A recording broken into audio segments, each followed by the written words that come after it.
Crime, Wine, and Chaos contains adult language and graphic content. Listener discretion is advised. The time is now, Chaos Kids. I'm Naomi. And I'm Amber, and this is Crime, Wine, and Chaos.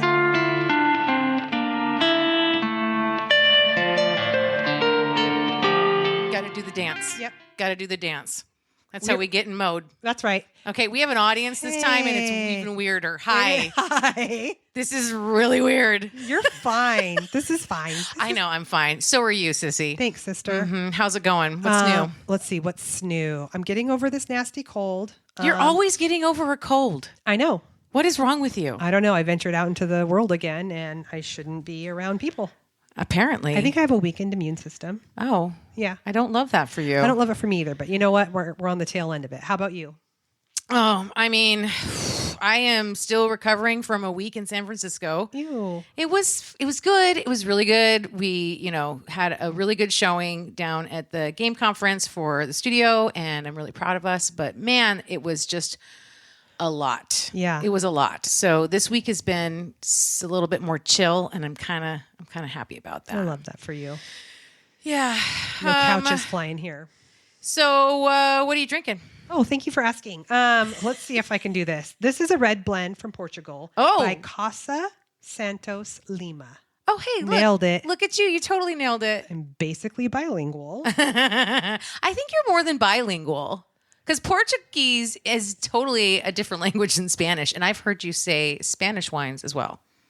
And I nailed it. Multilingual. We'll say multilingual. Multilingual. I love that. Okay. Oh, hey, we have to give a quick shout out to Noelle in Florida for reaching out to us. Hi, Noelle. Hi, Noelle.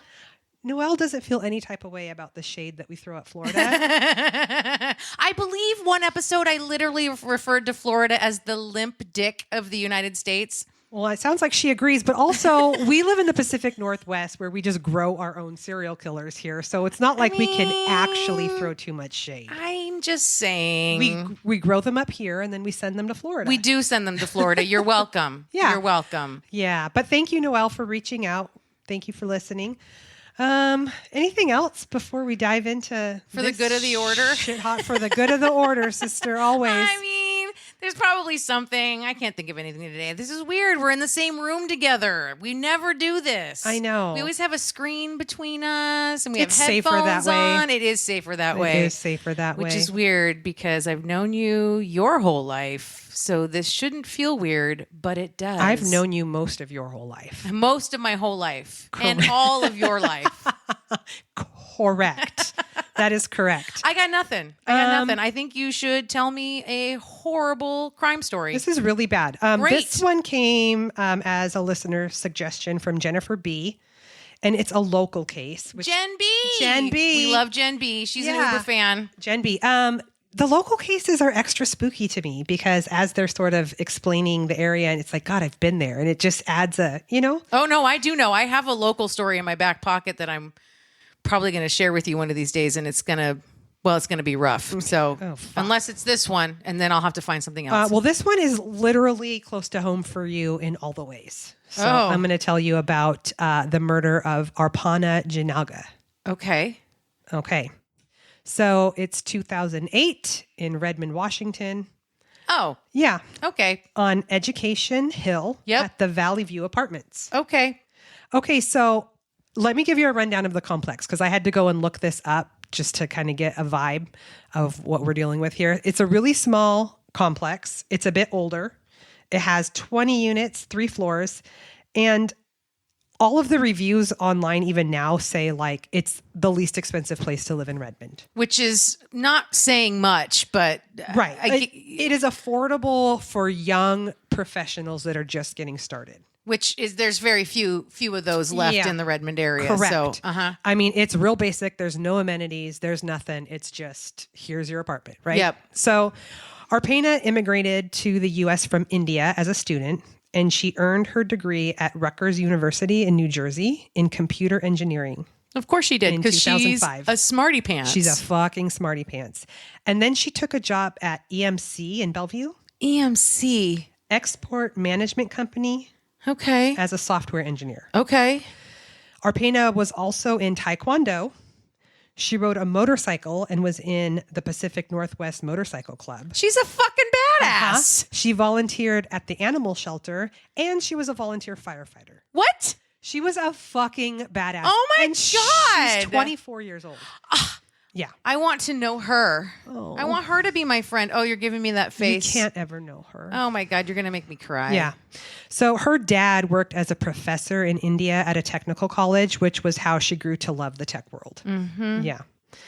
So because the Valley View apartments were really small, they were a super tight-knit community. And every year on Halloween, they would have a Halloween party, and it was like everyone would get in costumes, and each apartment was decorated in whatever way that particular person wanted to decorate their unit. And each apartment would offer some type of food or drink. And then everyone just sort of opened their doors and people just mingled through each other's apartments with this big party. I think I have like the vaguest, dimmest bell is ringing on this story. Well, it's as soon as you started talking about Halloween, yep. Okay. So this is the Halloween of 2008, and Arpana was dressed as Little Red Riding Hood. Oh my and God. her apartment was decorated as a haunted forest. I know. And she had pizza. That was her offering. It sounds really fucking fun. It sounds really fun. I would totally participate in this shit. So the party went late into the night, and a neighbor reported last seeing her around 3 a.m., so it's November 1st now, going in for the night to her third floor apartment. And then later that morning around 8 a.m., neighbors reported hearing moaning coming from her apartment, and more than one person said that it sounded like consensual sex, followed by running water, so presumably a shower. Okay. However, Arpana made a daily phone call to her parents in India, and her father didn't hear from her on November 1st. Yeah. Her dad tried multiple times to reach her with no luck. And luckily, he had a friend in Seattle. So he calls up his friend and he says, hey, can you go over to her apartment and check on her?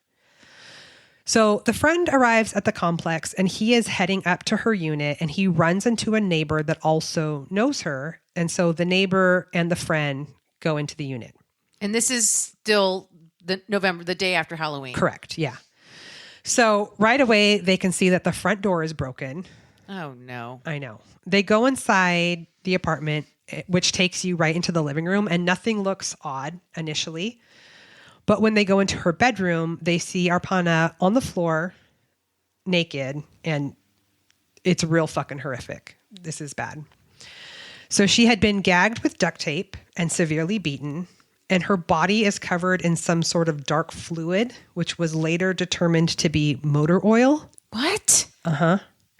And her hands were covered in a blue liquid, which was later identified as toilet bowl cleaner. What the fuck? Yeah. Fucking, yeah. So there's a shoelace near her body and strangulation marks around her neck. And it was clear that she had been sexually assaulted. Right. And when the police process the scene, they find motor oil poured all over several items in her apartment. They also find all of her bedding in the bathtub with water and bleach. And there's been bleach poured all over her mattress. This is like fucked. Somebody's trying to get rid of DNA or blood evidence or anything, semen, whatever. Yeah, somebody's... You also have to be in there for a long time to do all this. Yeah, this is a lot of work. So they found another blanket that was not in the tub and didn't have bleach on it, but it was set on fire and partially burned, and there were burn marks on her carpet. And they also found more linens from her apartment and the empty motor oil container in the outside dumpster. Jesus. I know. Yeah, thanks, Jen, for this story. Thanks, Jen. Love you. So, oh, fuck me.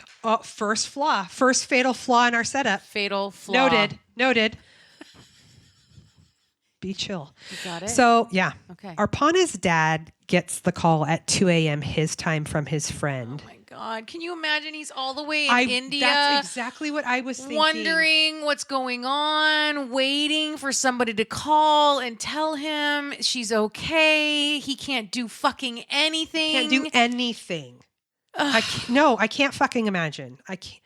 I'm sorry. Of course you can't. No. And also, like, I was talking to Michael about this the other day. Like, I feel particularly like guilt isn't the right word, but like ashamed when people come here from somewhere else thinking it's going to be good. And then this happens to them. It makes me fucking ashamed. No, I get it. Do you know what I mean? No, I totally get it. Like, sorry, I totally we get fucking it. suck. God. Yeah. I mean, it's one of the reasons why, like, right in the case of Grace, right, when she was in New Zealand and like they went all fucking out to like capture, figure out where she was and then capture her and like get her murderer, right? Because I'm sure there's like that feeling of that, right? Like you're a guest here or you came here expecting to be treated like a human being. Yeah. And we fucking suck. Yeah. So he gets the call at 2 a.m. Informed of what happened to her. And despite the several different attempts to eliminate all the DNA, the police were able to pull some samples. They pulled a DNA sample from the motor oil container that was a match to one of her neighbors in the complex. So they start looking at this neighbor and they are able to pull his phone records and they see that there were calls from his phone to Arpana's phone at around 3 a.m. It like after the Halloween festivities were over? Yes. That he presumably participated in. Correct. Yeah. Yeah. They also learned that later that day on November 1st, he tried to cross the border into Canada, but was turned away at the border. Yeah. See, okay. What? Yeah. Who just think? Oh, we'll get to this. Well, we'll get there. We'll get there. Yeah. I mean, yeah. So he's turned away. And then, so they bring him in for an interview and he says that he definitely was at the party and that he was definitely attracted to her, but nothing has ever happened between them. He said that he left the party around midnight and went home and went to bed and that he woke up around 3 a.m. and he heard the moaning sounds coming from her apartment. And this was different than what other neighbors said, who said they heard it at 8 a.m. He said he just went back to bed and slept until around 10. But he didn't call her or text her at 3 a.m.? Well, he doesn't know at this time that the police have already reviewed his phone records and he makes no mention of calling her. So when the Redmond PD uses this as like their gotcha, he says he has no recollection of that.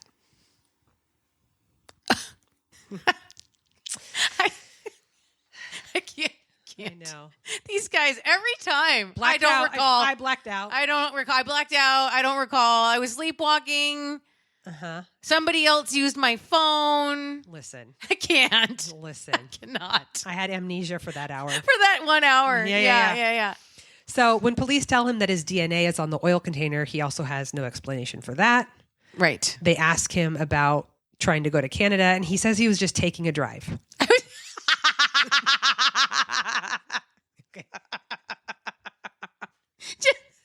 I love to, when I just want a nice day drive, I love to sit in a long ass line at the border. I just drive to Canada.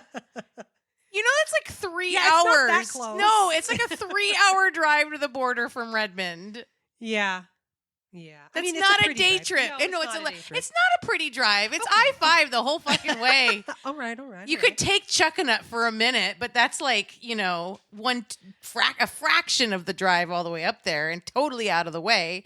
No, it's not a pretty drive. There's nothing to see on the I-5. There's no... Okay, I'm sorry. This guy sucks. So, despite all of this, they don't have enough to charge him. How do they not have enough to charge him? They have his DNA? Okay, well, we'll get to that. The problem is there was a party and there's a shit ton of DNA everywhere. Okay. See, this is a reason never to have parties.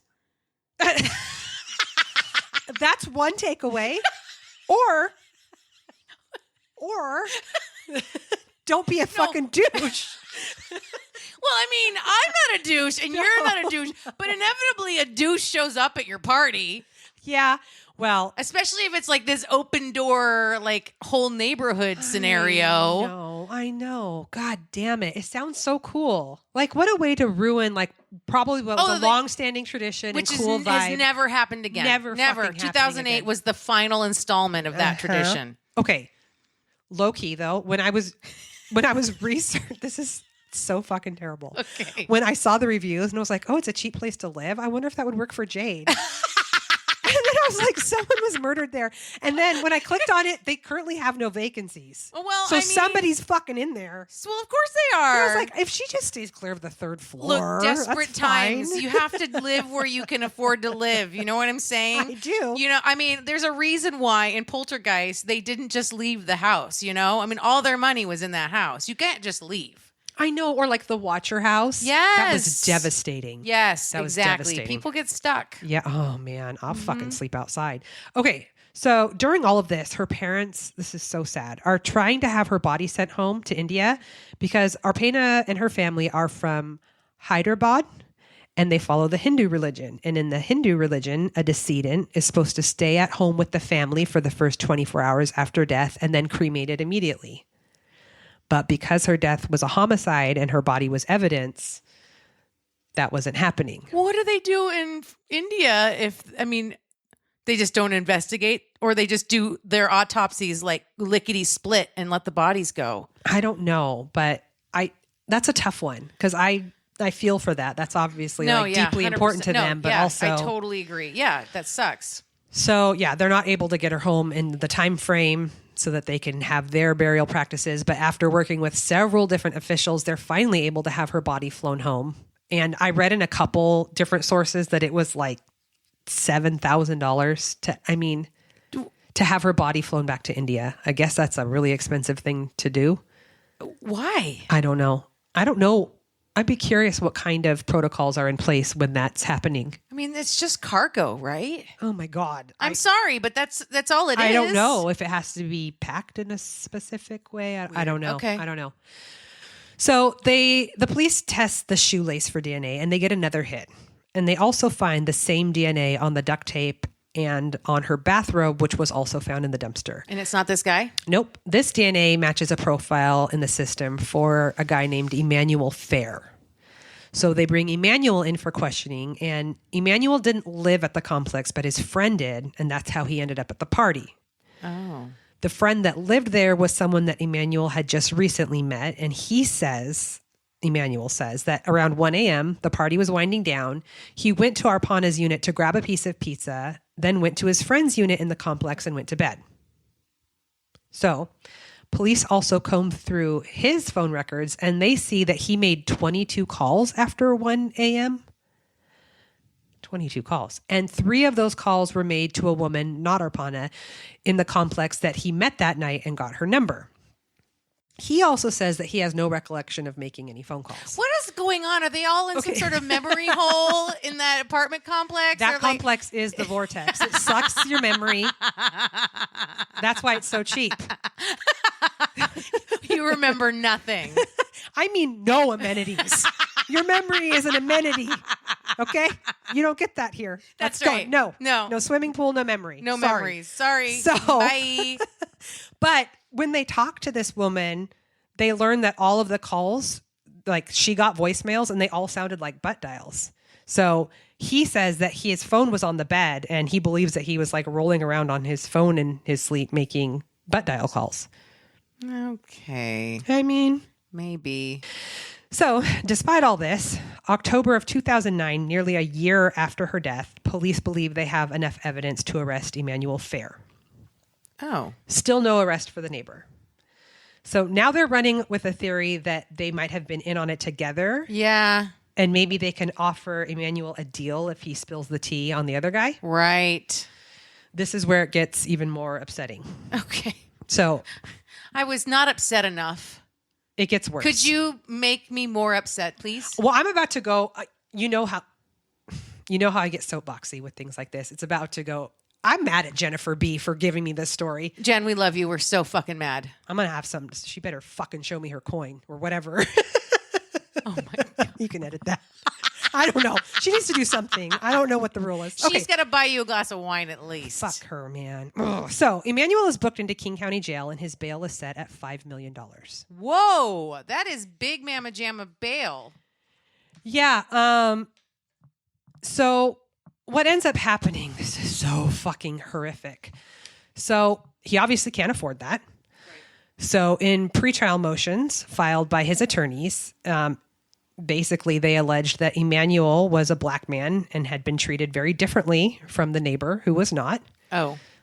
Which is probably true. It's for sure is true. They also filed pretrial motions regarding the forensic analysis of the DNA, which was significantly delayed in the trial. So this is where it's upsetting. I'm going to read this verbatim because this gets sciencey and I can't summarize something that I don't understand. Great. Okay, so let's get nerdy. Okay, we're getting nerdy. This is a company called True Allele. Allele? True Allele is a genotyping software developed by a company named Cybergenetics, which is utilized... Cybergenetics? That's like straight out of the Terminator. Keep going. Or Star Trek, whatever. It's used by law enforcement agencies all over the country. Specifically, it is the software that uses thousands of algorithms to read DNA and translate it into evidence that investigators and prosecutors can then use. Okay. It uses 2,000 lines of code, and this True Allele can analyze evidence more than a half a dozen contributors and determine who the most likely culprit is based on how many genetic markers are left on the evidence and where. Okay. Are you following? Sort of. So it's basically saying like up to 12 DNA samples can be mixed together, and it will determine who the most likely like actual person is out of that was the number one contributor to that DNA sample. Correct. Got it. Yes. So this entire process is now known as probabilistic genotyping. Okay. Okay. And True Allele had not yet been used by prosecutors in Washington state at this point. It had been used to obtain dozens of convictions all over the country, but not here. So it was heavily utilized by this investigation and was able to come up with results that were far more definitive than anything the crime lab was able to do. So they're doing all of this. Emmanuel Fair's involvement in the murder, they decide is like, for sure, this is your dude. But because of all these, because the defense attorney had such an issue with this, and he's sitting in King County Jail on a bail that he will never be able to post, which I'll get on my soapbox about that in a second. Sure. And in the meantime, his attorneys are trying to file motions saying like this, this isn't fair. I don't know what this science is, like blah, blah, blah. It's like a black box. Because of all of that, his trial didn't begin until 2017. I'm sorry. So he sat in jail for 6 years without being convicted of a crime. This is what with the massacre and fucking what is going on, Washington State? This is exactly what happened to those two fucking yahoos over in Carnation. Mm-hmm. How long were they sitting there? It was like 9 years or something like that. Sitting in county. Yeah. Sitting in fucking county. Sitting in fucking county. Which is not designed to hold people long term. No. So they don't see the fucking sun. They don't fucking touch grass.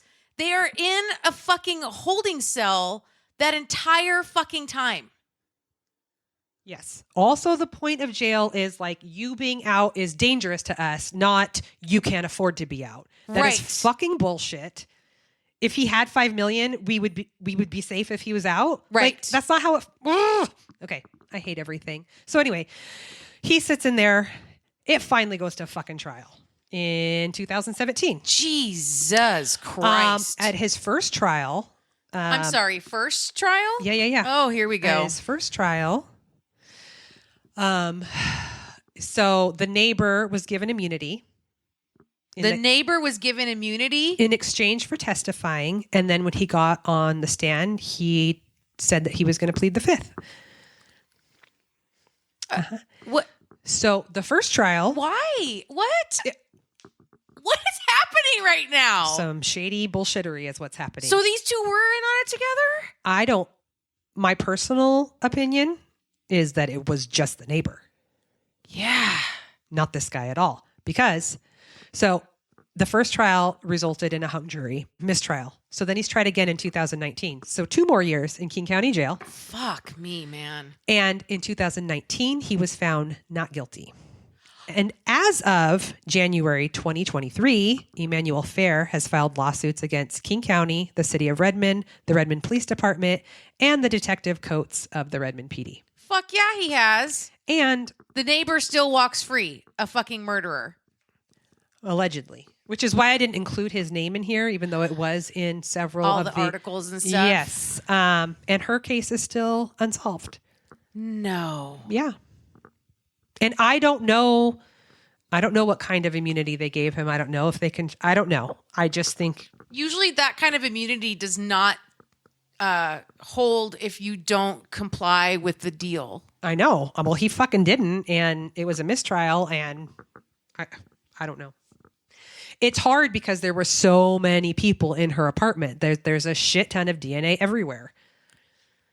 You know? But like on her body or like was she sexually assaulted? Like did they do a rape kit? Like that's the part I mean I don't she know. was. You said she was sexually assaulted. Yeah, I believe so. You so. would think that there would be DNA around her like genital area because even if he wore a condom and he didn't leave behind semen, I know. he's gonna there's gotta be contact DNA on her. Yeah, for sure. And I think it's weird too that like when Except maybe if he poured motor oil all over that, yes, maybe that fucking degraded it. Yeah, because the DNA they were collecting were from items like the shoelace and the motor oil container. Like they couldn't get but any not from- off her body. Yeah. And I think it's weird that so this complex is all like, it's not, your door to your unit isn't inside, it's outside. Right. I think it's weird that it's such a close, tight knit, whatever. And as soon as the friend and the other neighbor, not the accused, walked up, they could see that her door had been kicked in. Like nobody else noticed that and nobody heard that. Yeah. You're waking up to moaning, but not to a door being kicked in. Right. Like what the fuck? Well, they said they heard the moaning at like 8 a.m. Yeah. So maybe they were awake by then. But also like if they partied like it sounded like they did, a lot of those people weren't sleeping. They were passed out. That's true. That's true. It's just so fucking awful. Oh my God, that was fucking horrible. Yeah. Yeah. I know. I hope Emmanuel gets his... Yeah, I hope he wins all his fucking lawsuits. fucking hold someone in jail Fuck the police. pre-trial for God that. damn it. Oh That my is God. insane. Insane. That's eight years he spent in fucking county. Mm-hmm. He currently, he's still local and he's a mess. Well, yeah. Yeah. I just feel terrible for him. Oh, that is just awful. Yeah. Thanks for that. You're welcome. Yeah. Well, I don't have a fun time chaos story for What you. the- I'm so sorry. We're gonna do this. We're gonna do this, and hey, so we're gonna go to Alaska. No, thank you. We're going to Alaska. It's March 23rd, 1989. Does that mean anything to you? Oh, no. You have an idea where we're going? What's I happening feel here? like this is going to end in a Dove commercial where we're cleaning duckies. You're right on the money, sissy. Poor duckies. So, Exxon Valdez. God damn it. An oil super tanker owned by the Exxon Shipping Company. Shitting company. Leaves the dock of the Valdez Marine Terminal located in Prince William Sound at 9:12 p.m. headed for Long Beach, California. Mm-hmm. The tanker had been there at that terminal since 11:30 p.m. the night before while it loaded more than 53 million gallons of crude oil. Gross. That's the super part of the word super tanker. Oh, cool. So the deck log shows it cleared the dock at 9:21 p.m. It leaves the dock at 9:12. It clears it at 9:21. No, that's like 9 minutes it takes to clear the terminal. Yes. Okay, there you go. Other way around. There you go, sissy. She's not even listening to me. Listen. No, you listen because you're not. Technically, if you had told me that in knots, that would have been the appropriate measurement of going boating. like 0.5 knots. Everybody knows that. So Captain Joseph Hazelwood retires to his cabin. Mm-hmm. It's 9:25 p.m. He leaves in charge of steering this tanker William Murphy, the harbor pilot, which is a sailor whose skill is to maneuver ships through dangerous or congested waters such as harbors or river mouths. Okay. Which is good because the first 7 miles after leaving the terminal are through the Valdez Narrows. Okay. Murphy also had with him third mate Gregory Cousins, and the ship was accompanied by a tugboat, like an escort. Sure. Okay. At this point, this is all absolutely the way it's done. Okay. At 11:24 p.m., so 2 hours later, shortly after the tanker leaves the Narrows, basically now has left the Narrows into the actual Prince William Sound. Because if you think of the sound, as and I talk about this a little bit later, is this like upside down bowl, and there's all these little narrows and tributaries that kind of go up into the land, right? So that's what they've just exited. Captain Hazelwood is called to the bridge. Murphy leaves the bridge and is helped by Cousins to disembark the vessel. Like, I'm not sure what that's about. Like, he got on the tugboat and went back to the terminal, I think. So based on the description of a harbor pilot, I'm guessing this is literally the only reason he's on the ship. Oh, he made it through those and then he's noping out on the tugboat. Yep. Okay. Yep. You guys are good to go. I Yep. can head back. Like, that's his job. He gets them through the Narrows and then he goes back to shore. That guy fucking lucks out. Right. Okay. So now Cousins talks to traffic control and decides Exxon Valdez needs to take an alternative route out of the sound to avoid running into icebergs. This takes the tanker outside of the predetermined traffic lanes. The ship is pointed due south, put on autopilot, and exits the eastern boundary of the traffic lane at 11:47 p.m. Okay.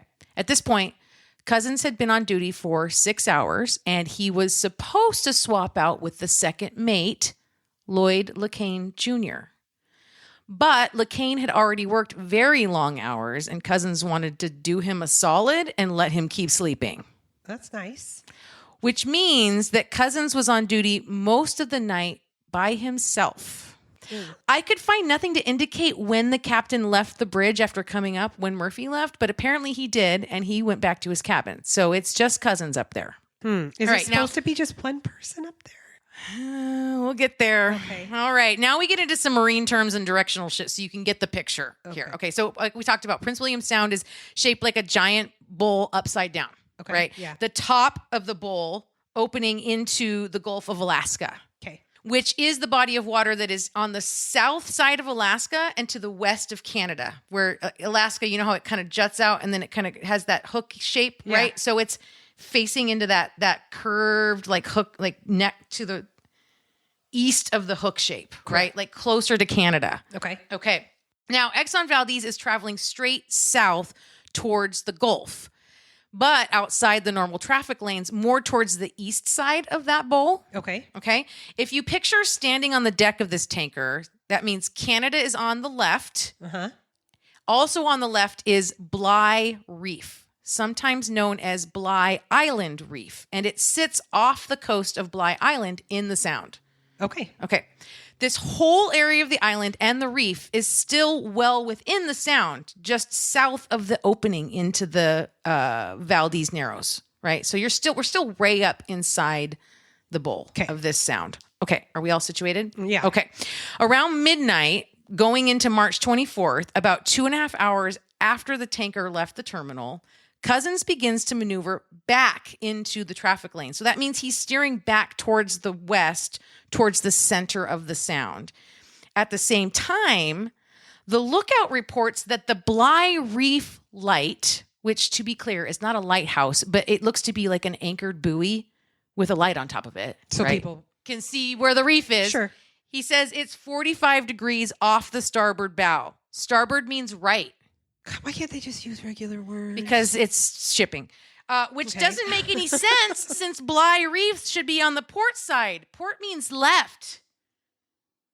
The reef and the island are supposed to be on their left.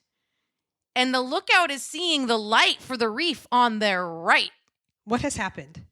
They were out of the shipping lanes that they were supposed to be traveling in.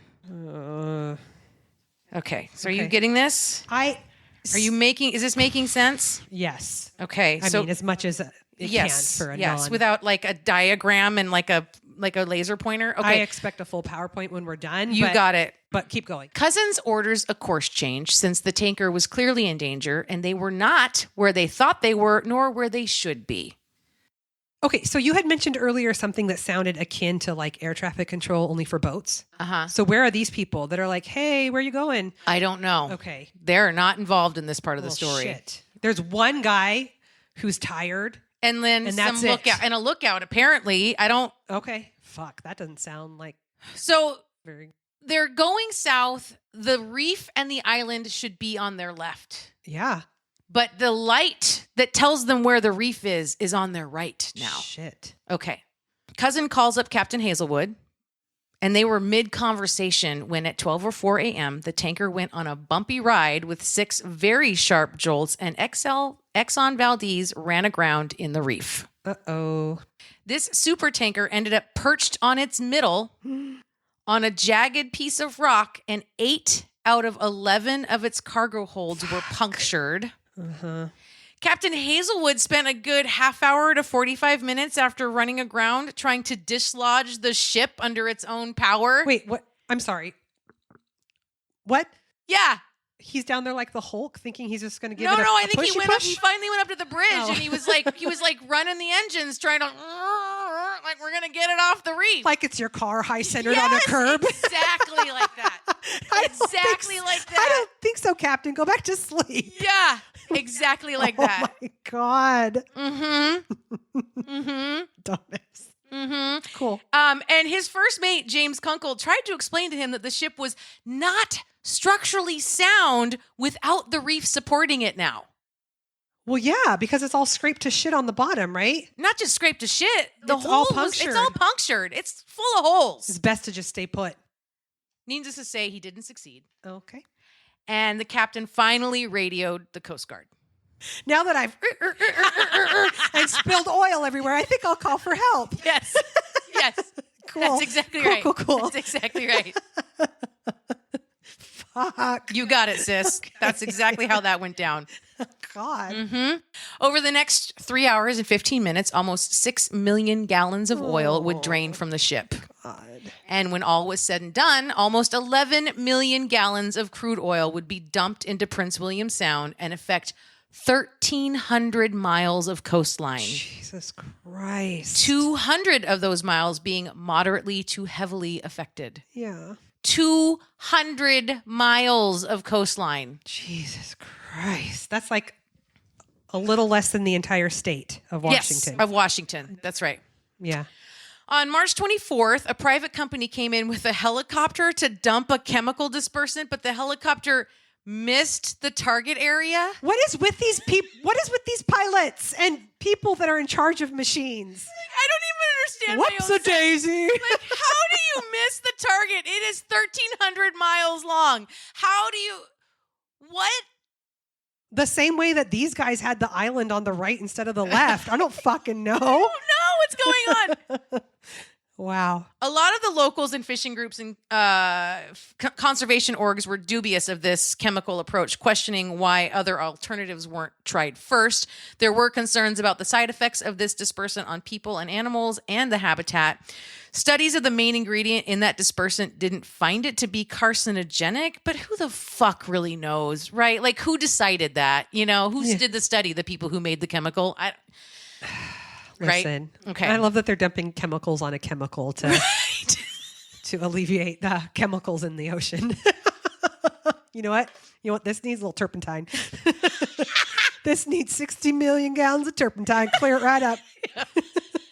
What the fuck? That's right. That's exactly right. Okay, hold on. I cannot. I lost. Oh, will you hand me that? What do you need? Part of my e-cig that fell. Yeah, there you go. Jesus Christ. Who knew that the Exxon Valdez oil spill would be so fucking hilarious? Okay. Jesus. I knew. A mechanical cleanup was started very soon after using booms and skimmers. Okay. These like floating barriers. Like a giant pool skimmer. Yeah, and then a pool skimmer within the booms, right? Trying to keep it from spreading.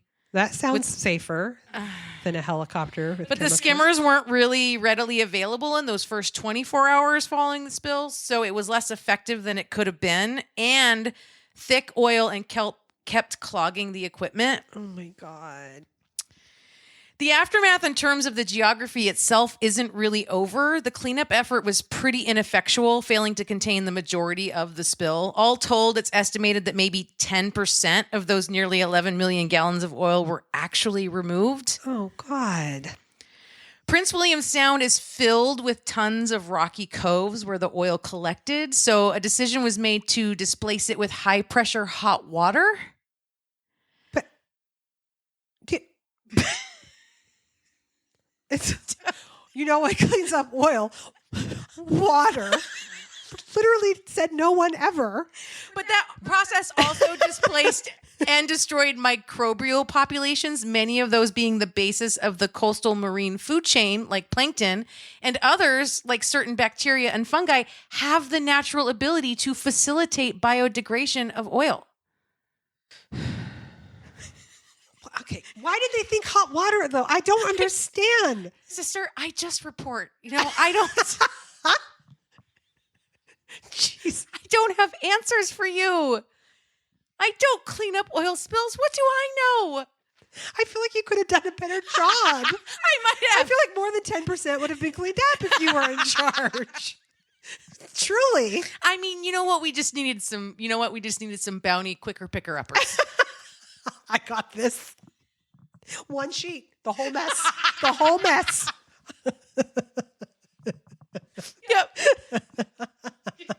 God. Okay. Oh my God. Oh. At the time, the scientific community and the public at large were adamant about cleaning everything immediately. Right?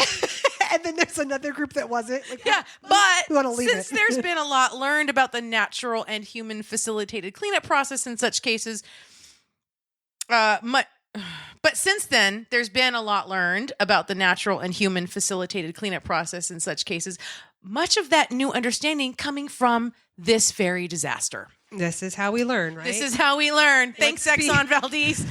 I love being reactive instead of proactive in all things. Really. Absolutely. Absolutely. Like, why wasn't the sweeper thing on the ship that had the oil? Right? We got nothing here. We got nothing. Yeah. The impact on the wildlife persists. There was an estimated death toll of seabirds between 100 and 250,000. Jesus Christ. At least 2,800 sea otters and 12 river otters, 300 harbor seals, 247 bald eagles, and 22 orcas. No. The number of salmon and herring killed by the spill is unknown. Yeah. 9 years after the disaster, multiple bird species were still suffering the negative effects of the spill. And although the volume of oil has declined considerably, studies suggest that the area of oiled beach has changed little since 1992. No way.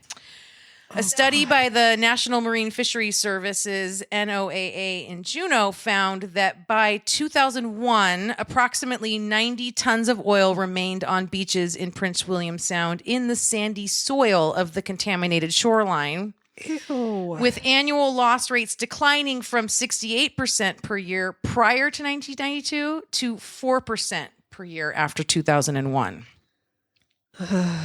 Okay.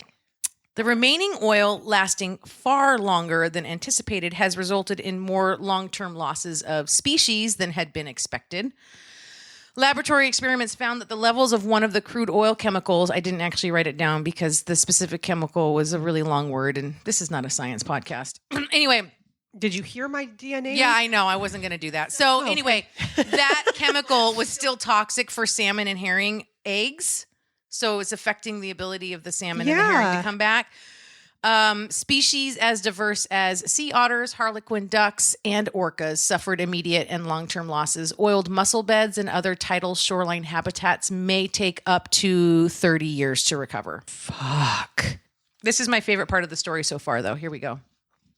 ExxonMobil did their own study. Okay. I couldn't find the date on that study. And they declared Prince William Sound recovered, healthy, and thriving. What?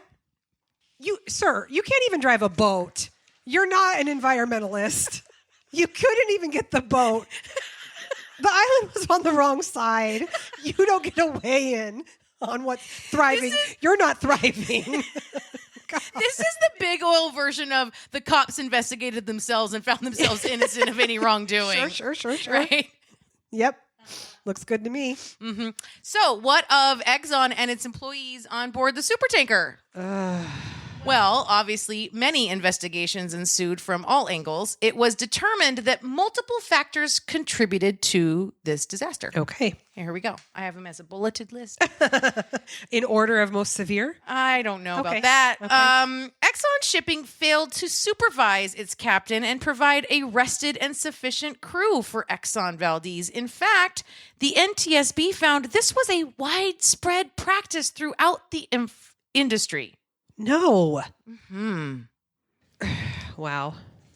Yeah, there's just one dude awake, just freestyling it up there. That's and right. Everyone else is just One dude awake who was supposed to not be on shift because he'd already worked a whole shift. another guy that pieced out on a tugboat and two more sleeping downstairs. Yeah. Cool. The third mate, Gregory Cousins, failed to properly maneuver the vessel. Fucking duh. That's your whole ass job. Maybe because he was tired or overworked. Exxon Shipping failed to maintain the RACUS, which I didn't write down what that stands for, except the R stands for Raytheon, and Raytheon's one of our favorite companies, which is a Raytheon radar system that would have indicated an impending collision with Bligh Reef. There was literally a radar reflector placed on the next rock inland from the reef for the explicit purpose of keeping ships on course. Oh. This wasn't actually in any official reports, but was pointed out by journalist Greg Palast. Wow. In addition, it was widely reported that Captain Hazelwood was drunk as a skunk all night.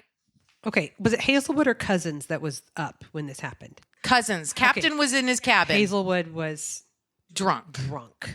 Exxon blamed him for the accident. I mean, it's always the captain's fault, no matter what happens on a ship, right? Yeah. I mean, And he accused Exxon of scapegoating him. well, In 1990, there was a trial where Hazelwood was charged with criminal mischief, reckless endangerment, and piloting a vessel while intoxicated. She's drunk driving at sea. sure. That's a thing. Yeah, no, that's Yeah, a real yeah, thing. yeah. Yeah. Just ask the Murdochs. Yeah. He was cleared of all these charges, but he was convicted of a misdemeanor negligent discharge of oil. That's a misdemeanor? Yeah. You have a helicopter cleaning up your spill, and that's a like, misdemeanor. Oopsie daisies. daisies. What? Yeah. But our salty friend Greg Palast said in 2008, quote, "Forget the drunken skipper fable. As to Captain Joe Hazelwood, he was below decks, sleeping off his bender. At the helm, the third mate may never have collided with Bligh Reef had he looked at his RACUS radar. But the radar was not turned on. In fact, the tanker's radar was left broken and disabled for more than a year before the disaster, and Exxon management knew it. It was just too expensive to fix and operate." Fuck right off. You know, they're just like a mom and pop business. They got to watch their overhead. I mean, they have to. Yeah, that's right. Yeah. That's right. You know, it's like, three employees, that's it. do we no fix radar the radar fixie. or No. do we have health insurance, you know? Sure. Mm-hmm. Other factors that led to this ecological nightmare, according to an MIT course entitled Software System Safety by Professor Nancy G. Levison, included, I have another list. Ships were not informed that the previous practice of the Coast Guard tracking ships out to Bligh Reef had ceased. There was nobody. Oh, There there was- was no boat traffic control. Nope. The oil industry Jeez. promised, but never installed, state-of-the-art iceberg monitoring equipment. So had they had that, then Cousins never would have had to go out of the normal predetermined traffic lanes to avoid icebergs because he would have had the equipment needed to detect them. Okay. Titanic was what, 1928? Right. And this is 1998? 1919, I think. We haven't figured this out yet? Nope, we haven't Cool. figured this out All yet. right. Exxon Valdez was sailing outside the normal sea lane to avoid small icebergs thought to be in the area. Coast Guard vessel inspections in Valdez were not performed and the number of staff was reduced. Oh my God. Lack of available equipment and personnel hampered the spill cleanup. This is where I'm like, fucking Exxon, man. Okay. In October 1989, Exxon filed a suit against the state of Alaska, claiming that the state had interfered with Exxon's attempts to clean up the spill by refusing to approve the use of dispersant chemicals until the night of the 26th. Oh. The state of Alaska called bullshit on that nonsense, stating that there was a long-standing agreement to allow the use of dispersants to clean up spills, so Exxon didn't need any permission to use them. Then Alaska said, and another thing, Exxon didn't have enough dispersant on hand to effectively handle a spill the size created by Exxon Valdez. Oh my God. So, like, don't come in here and tell us that you weren't allowed to use a dispersant that you didn't even keep enough on hand to clean up the amount of oil you were fucking carrying. No shit. Fuck right off, Exxon. And then a year later, in October of 1990, Exxon filed claims against the Coast Guard, asking to be reimbursed for cleanup costs and damages awarded to plaintiffs in any lawsuits filed by the state of Alaska or the federal government against Exxon. What did the Coast Guard do? Well, Exxon claimed that the Coast Guard was, quote, wholly or partially responsible, end quote, for the spill because they had granted mariners licenses to the crew of the Valdez and because they had given Exxon Valdez permission to leave regular shipping lanes to avoid icebergs. They also said, yet again, that the Coast Guard had delayed cleanup by refusing to give permission to immediately use chemical dispersants on the spill. I never saw what the Coast Guard said or did. Are they saying shame on you, Coast Guard, for allowing us to drive a boat? Yes. Okay. I thought that's what I heard. I killed somebody in my car and I am suing the DOL. That's right. Shouldn't have given me a license. Shouldn't have given that's me on a license. you. Yep. Cool. You got to give it to him. I mean, Exxon just... Creativity points. Seriously creative. Really digging deep. Yes. Okay. And there was so much litigation and so much money involved, and Exxon was just pulling shenanigans through all of it. In 1991, Exxon quietly settled for $63.75 million with a group of seafood producers known as the Seattle Seven. But this agreement required that any monies this group received from any other settlements would have to be put towards paying Exxon back for this money. They want to be paid back for their lawsuit money? Yeah.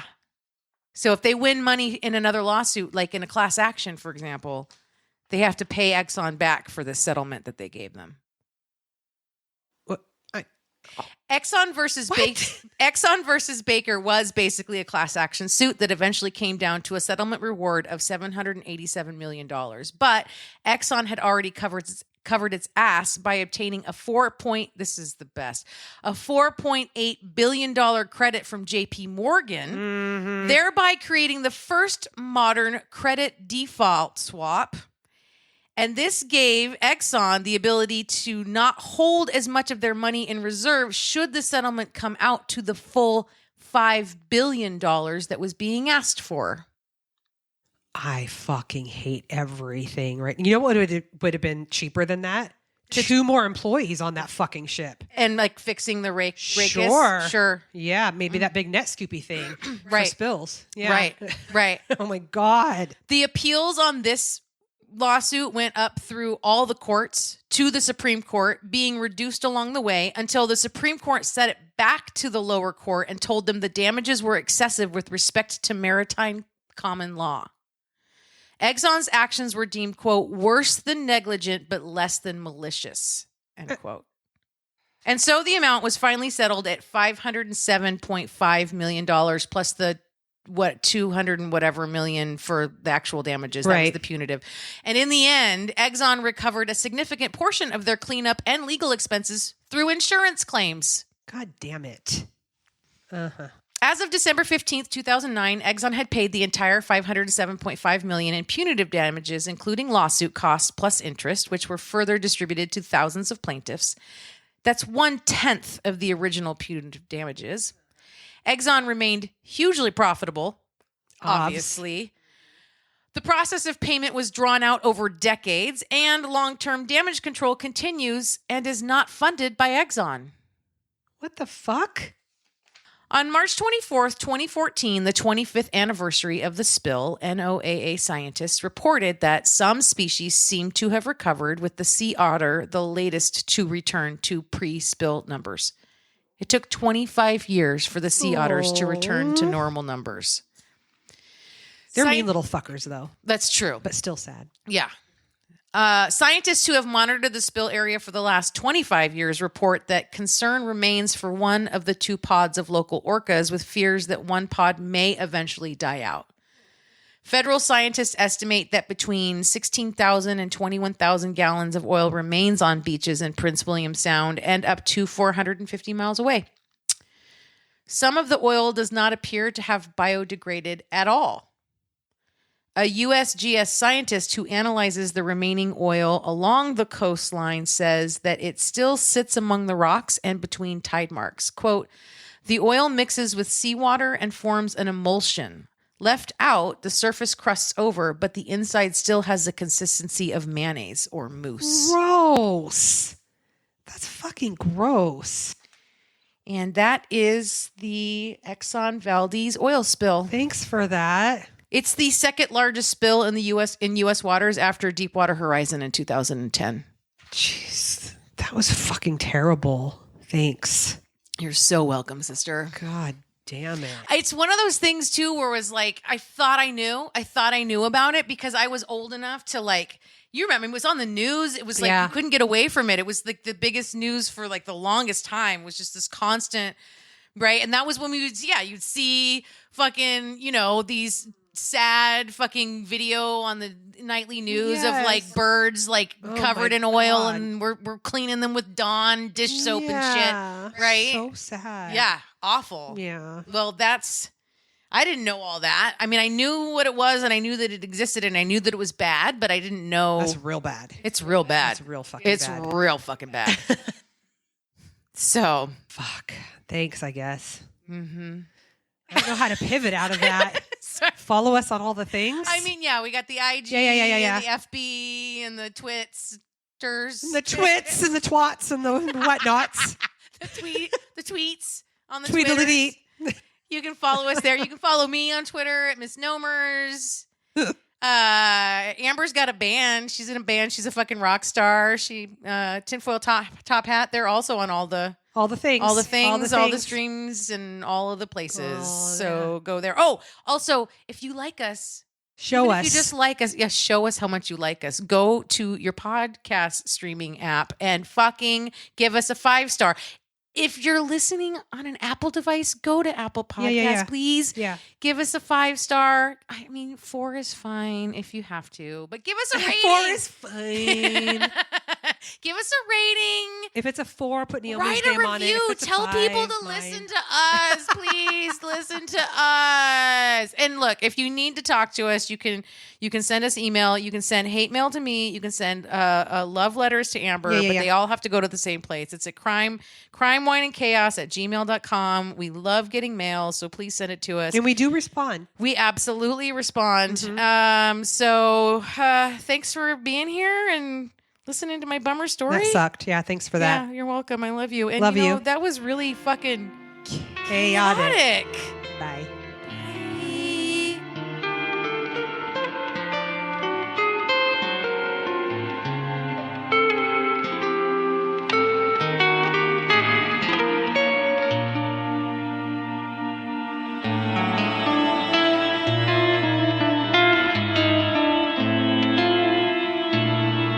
Crime, Wine, and Chaos is produced by 8th Direction Records. Artwork by Joshua M. Davis. Music by Paul Abner. If you would like to support the show, you can visit our Patreon page at crimewineandchaos.com/Patreon. Cheers. Hey. No, that's not how we do. Oh, shit.